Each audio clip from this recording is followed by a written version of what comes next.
y vaya que sí es un tema que va a dejar la víbora chillando. Rodrigo Guillot, estudiante de Relaciones Internacionales y colaborador de Sin Línea MX vía Skype. Te saludo con mucho gusto, Rodrigo. ¿Cómo te va? ¿Cómo estás, Vicente? Pues muy contento de estar aquí con ustedes, con tu equipo otra vez. Oye, mi querido Rodrigo, pues hablemos de las victorias de Bolivia y de Chile y cómo pues deberíamos de estar al pendiente desde México ante estas situaciones. Pues mira, hace algunos días escribía para el portal de Sin Línea una columna en donde decía que a la luz de la victoria del MAS, del Movimiento hacia el Socialismo en Bolivia, pues México tiene dos lecciones muy importantes que aprender y que interiorizar en nuestros movimientos y en nuestras luchas políticas y sociales. Y el primero de estos dos lecciones que tenemos que aprender es lo importante que resulta México para la región. Acordémonos que cuando el golpe de Estado sucede en Bolivia, nosotros en México fuimos de los primeros países en solidarizarnos. El gobierno mexicano tuvo una postura contraria al golpe de Estado, cosa que avalaron muchos gobiernos como el de Argentina, que era de derecha en ese tiempo, como Brasil, que también estaba ya con Bolsonaro, y dimos una batalla muy fuerte. Hay que acordarnos que Bolivia está cercado por varios países en la región de América Latina, y de pronto no nos querían abrir el espacio aéreo, es decir, dimos toda una serie de luchas desde la diplomacia mexicana, siempre respetuosa, pero también muy activa en la defensa, en este caso, de la vida del compañero Evo Morales. Y posiblemente hubiera sido otra la historia si el gobierno de México no hubiera actuado como actuó, si nosotros no hubiéramos activado todo lo que activamos, que fueron movimientos sociales de respaldo desde México, que fue el aparato diplomático mexicano, que fue el activismo del presidente Andrés Manuel. Y aquí en México pues mantuvimos una actividad fuerte para acompañar al compañero, para darle espacios, para darle foros. Es decir, en México hubo una defensa muy importante que nos hace tomar en cuenta y que nos debe hacer aprender que nuestro país es importante para la región. Hemos apoyado en diferentes medidas a otros compañeros y compañeras en gobiernos de América Latina. Puedo pensar, por ejemplo, en los gobiernos progresistas y en algunos exgobernantes progresistas que hablan de la cancelación de la deuda a raíz de la pandemia y de todas las complicaciones económicas que esto sucede, que la pandemia trae consigo, pues.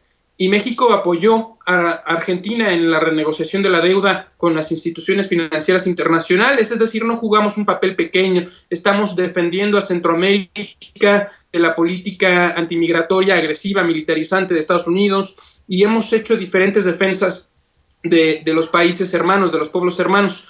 Y la segunda lección es que además de que nosotros somos importantes para la región y que nuestro papel, como el papel de Argentina, como el papel de Bolivia, es fundamental en promover la unidad, la otra lección es que tenemos que aprender del proceso en Bolivia y también del de Chile, que si bien pues, es más reciente, yo creo que nos demuestra un poco lo mismo, y es que solamente con una movilización popular y con una unidad de los movimientos, porque hay que acordarnos que un país tan grande como México tiene una diversidad plural enorme de visiones de mundo, de luchas, pero que tenemos al final de cuentas la obligación moral y ética de unirnos, encontrar nuestras coincidencias antes que nuestras diferencias para defender el proceso. La misma derecha que utilizó a los carabineros en Chile para reprimir protestas que iniciaron compañeros y compañeras estudiantes jóvenes en las calles de la capital de Chile y que después desembocaron en manifestaciones multitudinarias contra la represión policial, que hay que recordar es una herencia de la dictadura de Pinochet, del inicio del neoliberalismo, que además fue implementado con agresivas operaciones militares en todo el continente. Hay que acordarnos de la Operación Cóndor, hay que acordarnos de la doctrina del shock, hay que acordarnos pues del golpe de Estado a Salvador Allende. Esa misma derecha que operó en Chile, que está operando en Brasil, es la misma derecha que le dio un golpe de Estado a Evo Morales y que buscó asesinarlo y que utilizó lo que tuvo a la mano, incluido medios de comunicación, grupos reaccionarios de ultraderecha, de ultraizquierda, y que han atentado contra los procesos democráticos de los pueblos en todo el continente. yo hice un trabajo en la universidad en donde estudiaba las coincidencias en el discurso que tiene la derecha en México cuando llega Evo Morales. Las palabras que utiliza, los códigos que utiliza, son los mismos que utilizan gobernantes como Donald Trump o como Obama o como cualquier gobernante estadounidense. Hay que acordarnos, por ejemplo, para ilustrar un poco el caso que quiero poner en la mesa, hay que acordarnos del último informe de gobierno del presidente Trump en Estados Unidos. Y si bien Nancy Pelosi rompió los papeles e hizo 15,000 faramayas, y se levantaban los republicanos a aplaudir y luego se sentaban, y se levantaban los demócratas a abuchar y luego se sentaban, se veían muy gráficas las diferencias. Pero cuando Trump presentó al intento de golpista venezolano, no recuerdo su nombre ahora mismo, Guaidó. Cuando Trump presentó a Guaidó, ahí hubo consenso. Demócratas y republicanos tenían el consenso perfecto de que tenían que reconocerlo ahí. Es decir, en esos aspectos de política exterior intervencionista no hay una diferencia entre Partido Demócrata y Partido Republicano. Y ahí es donde tenemos que tener mucho cuidado, porque la derecha se está uniendo. Dime, Vicente. Sí, disculpa que te interrumpa, pero también hay que meterle a todo esto que estás analizando, que hace unos minutos la justicia de Bolivia dejó sin efecto la imputación y orden de aprehensión contra Evo Morales por el caso de sedición y terrorismo, algo que definitivamente es consecuencia de la jornada electoral de hace 2 domingos. Sí, así es.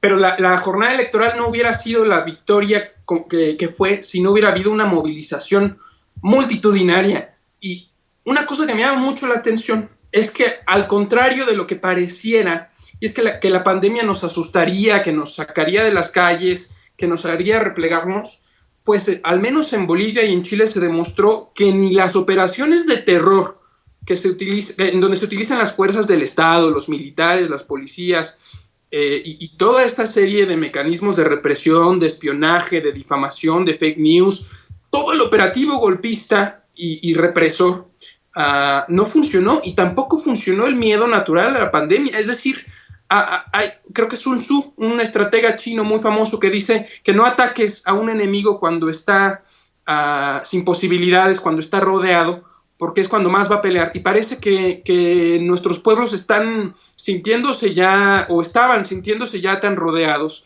tan asediados, que dijeron, es que no hay otra que salir a las calles y que movilizarnos. Y estos dos grandes triunfos, que yo diría inician con el triunfo de Andrés Manuel, este ciclo progresista que está en el continente, pues tenemos todos y todas la responsabilidad.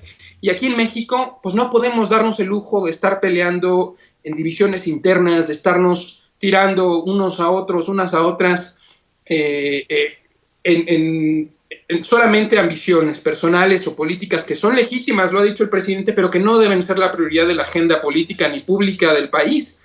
Y en ese sentido, pues bueno, tenemos ya la urgencia de unirnos, no solamente hacia el 2021, yo pensaría más bien también en el 24, pero también en el proceso en general. Es decir, nuestros países, nuestros pueblos no se marcan solamente por elecciones.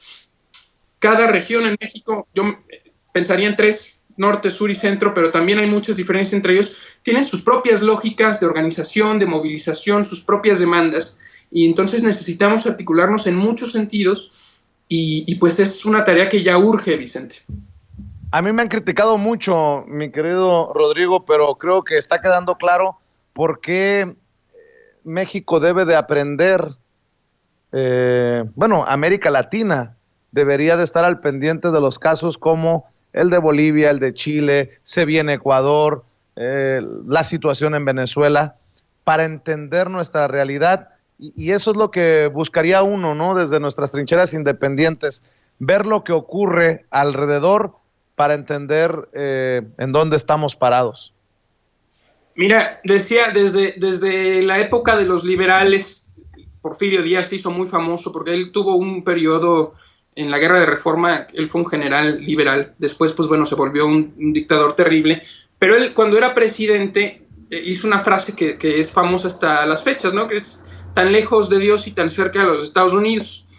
Y es que México tiene una realidad muy importante, que es la frontera que comparte con Estados Unidos, y que también tú lo sabes más que nadie, pues promueve una dinámica de integración, ¿no? Por eso también el auge de las ultraderechas racistas en Estados Unidos, porque se molestan de que nuestros paisanos allá del otro lado de la frontera pues están promoviendo su cultura, haciendo vida y cambiando radicalmente la forma de la Constitución de Estados Unidos. Esa es una realidad, pero México tiene otra también, que es la conexión cultural, la vida e historia compartida con América Latina. Entonces, en ese sentido, no podemos ser ni totalmente norteamericanos ni totalmente centro o sudamericanos. Estamos partidos en dos y en esa realidad tenemos que operar, pero no podemos quedarnos ni con una ni con la otra porque no vamos a entender lo complejo que es nuestro país y no vamos a entender si no analizamos las dos caras de la moneda, las dos regiones entre las que México está.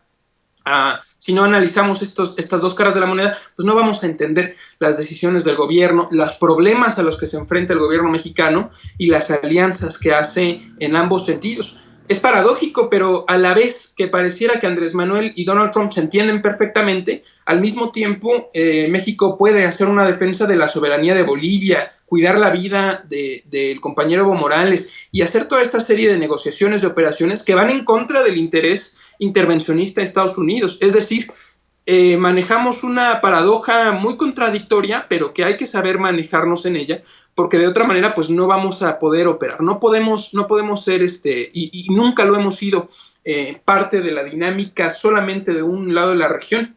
Y si no entendemos esta complejidad, pues no entendemos el papel internacional de México, que además es un puente entre el continente y otras regiones del mundo, porque esta complejidad bien utilizada es una herramienta muy poderosa para defender el desarrollo propio nacional mexicano, pero también para acompañar los procesos de nuestros compañeros del sur y también de nuestros compañeros migrantes centroamericanos, latinoamericanos, mexicanos que están en Estados Unidos, que es una de las prioridades de la política exterior del gobierno de Andrés Manuel. Querido Rodrigo Guillot, ¿por qué no cerramos invitando a la gente para que lea tus artículos en Sin Línea MX, para que apoye los diferentes espacios de Sin Línea MX y también para que nos compartas tus redes sociales? Pues mira, nos encuentran como sinlineamx.com, ahí está nuestro sitio web, y en redes sociales estamos como @sinlineamx. Estamos estrenando también un podcast en Spotify donde nuestra compañera Erika pues nos da la nota del día, y además hay una serie de entrevistas que le hace nuestro compañero Fidel a Israel Vallarta, que es pues bueno uno de los casos emblemáticos de los operativos de represión de los gobiernos pasados y que hoy apenas está llevándose a los tribunales. Ahí me encuentran a mí también en redes sociales como @Rodrigo Guillot, y pueden buscarme también en el portal de Sin Línea MX, en donde pues seguimos dando el debate. Nos encuentran en Facebook, en YouTube, en Instagram, en TikTok nos encuentran también. Bueno, estamos en todas las plataformas. Pues estamos al pendiente, Rodrigo Guillot. Te mando un abrazo y muchas gracias. Muchas gracias, un abrazo a todo tu equipo y estamos en contacto, Vicente. Cuídate. Un abrazo. Es Rodrigo Guillot, colaborador de Sin Línea MX.